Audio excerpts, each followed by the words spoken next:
দোয়েল তো বাড়ি চলে এলো। এখন প্রত্যেক দিনের মতন আবার ডেলি ডিউটি হচ্ছে রান্না বান্না, সকাল সকাল রান্না বসিয়ে দেওয়া। আর নমস্কার বন্ধুরা, সবাই কেমন আছো? মা কালী দয়ায় খুব খুব ভালো আছো, আমিও খুব ভালো আছি। এখন থেকেই আমার ব্লগটা স্টার্ট করলাম। এখন কিন্তু 8টা বেজে গেছে। দোয়েল কিছুদিন ছিল না, তখন কিন্তু একটু দেরি করে রান্না করতাম, যেহেতু দোয়েল বুড়ি চলে এসেছে আবার সেই স্কুল, সকাল সকাল রান্না ঝটপট করে তো বসে পড়তে হবে। তার জন্যে সকালবেলা একদম একটু ডিম সিদ্ধ আর ডাল, পেঁপে দিয়ে ডাল আর একটু আলু সিদ্ধ দিয়ে ওকে ভাত খাইয়ে দিলাম। যেহেতু কালকের এসেছিলো, কালকের আর স্কুলে আমি পাঠাইনি, ও একটু শরীরটা অসুস্থ বলে পাঠাইনি। আর আজকের ও যাবে না বলেছিল স্কুলে, স্যাররা ফোন। অনেকদিন পর স্কুলে যাচ্ছি, আজকে আমাদের স্কুলে সার্টিফিকেট দেবে, আনলে অবশ্যই তোমাদেরকে দেখাবো।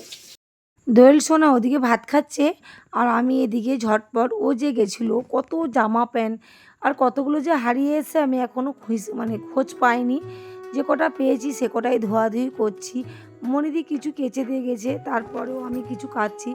মনিদির উপরে এত প্রেশার দেওয়া তো উচিত না, যেহেতু বর্ষাকাল, যখনই রোদ হবে তখনই সব কিছু কেচে নিতে হবে।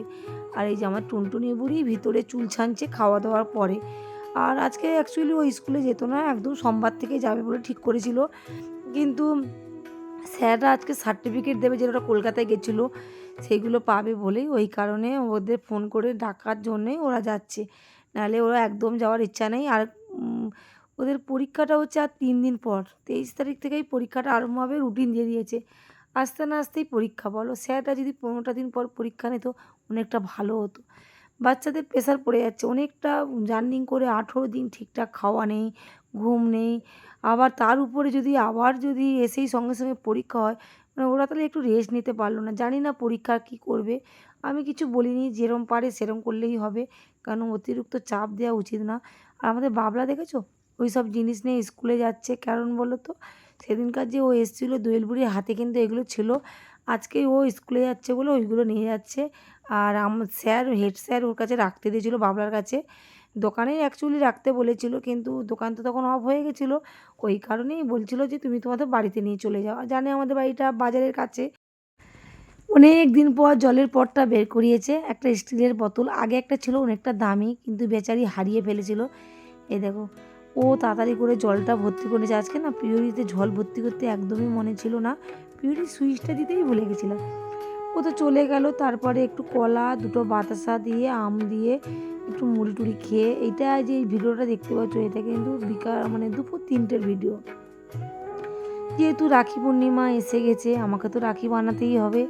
দেখো, দোকানদারিও করছি প্লাস রাখিও বানাচ্ছি, সব কাজ যদি মেয়েরা এখন কোনো দিকে পিছিয়ে নেই, ছেলেদের মতনই মেয়েরা কাজ করে। কিন্তু সত্যি কথা, আমি একা রাখি বানাইনি, আমার সঙ্গে এরাও প্রচুর হেল্প করেছে। আমাদের এরা যে থাকে, এরা সত্যি আমাকে খুব ভালোবাসে, এদের মতন ছেলে হয় না। এই যে শিমুলও ওইদিকে দোকান পেতেছে, তোমাদেরকে কালকের অবশ্যই দেখিয়ে দেবো, আজকে এরা দেখালাম না। আজকে আমরা এই পুরনো দোকানের সামনে যেগুলো পেতেছি সেটাই তোমাদের দেখিয়ে দিলাম।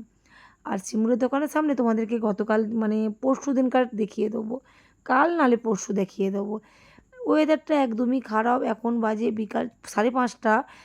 মনে হয় যে কোনো মুহূর্তে বৃষ্টি নামবে। দেখো দুপুরে এত রোদ এত রোদ, দোকানদারি করা যাচ্ছিলো না। আমরা জানি বিকালে হয়তো একটু কাস্টমার হবে, আনন্দে আছি।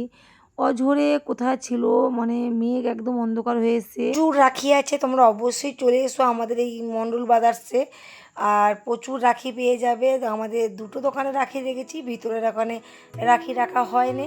আর তোমরা যদি দোকানটা ঠিকানা না জানতে পারো অবশ্যই আমাকে কমেন্ট করো, আমি ঠিকানাটা অবশ্যই জানিয়ে দিতে চেষ্টা করব।